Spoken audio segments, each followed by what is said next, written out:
Ladies and gentlemen, please join me in welcoming the 29th Premier of the Province of Quebec, the Honourable Jean Charest.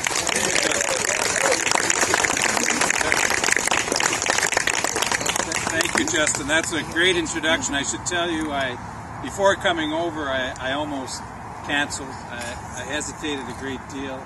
I looked on my iPad and I saw the news item that Justin had been smoking pot in his backyard. And I didn't think it was a good idea to show up with this. I see I'm with the right Justin here. When Justin proposed this event, I warned him that I hope no one is going to think that I'm launching a campaign to return to politics. So and he guaranteed me that none of you would raise that tonight. None of you have respected your word on that. But I want to first say that I'm delighted to find and to see a whole host of friends and people that I've had the privilege of knowing over the last few years, and share a few thoughts with you about the 28 years of my public life and a few of the things that have formed and shaped my view of the world. First of all, one of the great privileges that we have is to be born in this country. I just came from Calgary from a conference, by the way. We were at the Banff Spring Hotel, and I was there out for the Stampede this summer. Actually, we saw the McFadden's who were there, John and Nancy.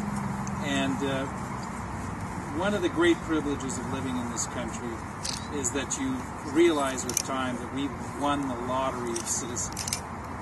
And if there were such a lottery, we really won first prize.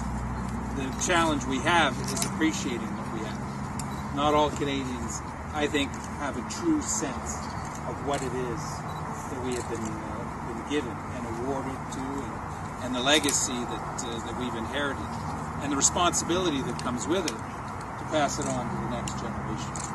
And that's something that I have come to appreciate through my life in politics. The other thing is how great Canadians are. This is a great country because it's made up of great people. Very different communities, but Canadians have a very, very strong sense of their communities, of the responsibility they have towards their neighbors, and that is something that makes this country different from any other place I know.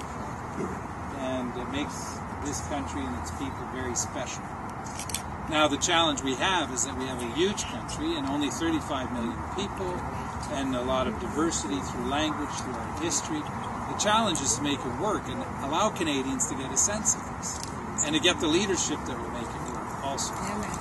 When I went into Quebec politics, I want to share an anecdote for you of what was the most important campaign in my life. And you may be surprised to find or to learn that the most important campaign I ran in my life, apart from the referendum, was the one I lost, not the one I won, not the three I won. In 1998, when I went to Quebec, the plan Lucien Bouchard had was to win the campaign and hold another referendum. In the last 10 days of that 98 campaign, which did not go well at all, we campaigned, and I decided we'd campaign on a single issue, and that was to say no to a referendum. And on election night, Lucien won a majority of the seats, but we won the plurality of the votes. And Lucien tells the story today that on that night he tore apart the speech he had prepared, and there would be no referendum, which would allow the country to breathe and to gain some time and some perspective from what had been a very tense period. Frankly, from my perspective, the most important campaign I ran in my life wasn't the one that I won, it was the one I lost. And life is often like that. Part of the challenges of being in Quebec, though, that allows me now to have a different life is that it was very difficult for Michelle and I to travel outside without it becoming a story.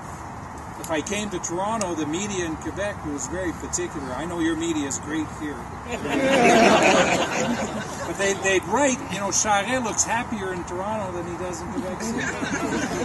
And he wants to run for office. And so it finally became too complicated. And now that my political career is behind me, we're reacquainting ourselves with all the great people that we've met over the years. And finally, the great story of politics, and that all of you and a number of you know, is, and that's really why we do this, is the people we meet along the way and the friendships we make, because it's such an intense experience to be together. And that is something that I truly, truly value, and something that has been very important in my life.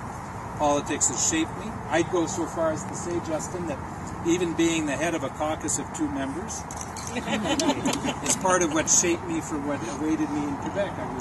I was better prepared. I didn't need to be prepared that way, but I was better prepared. And I have some of the fondest memories of my political career was that period where there was only 2 of us and a lot of you to help us along. So we're deeply, deeply indebted to you.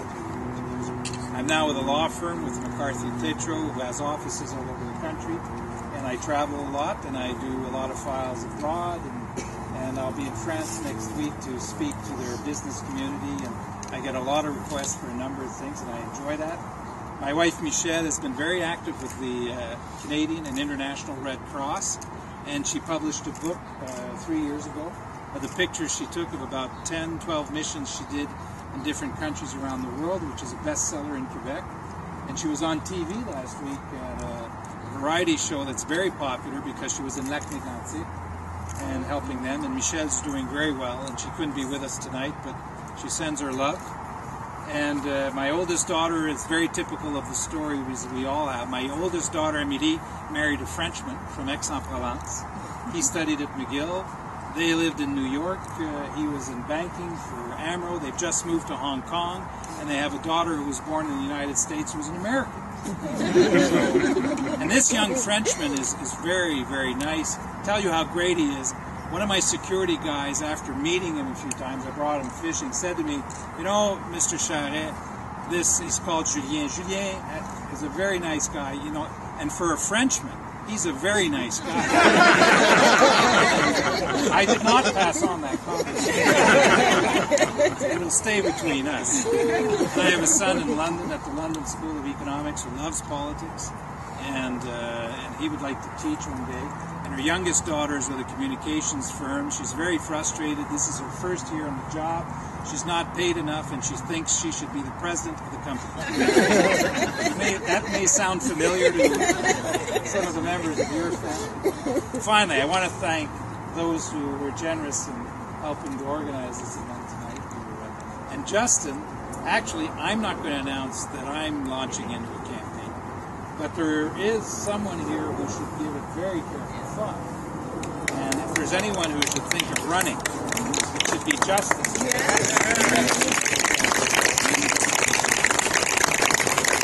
Or maybe other people are thinking of running in the next municipal campaign.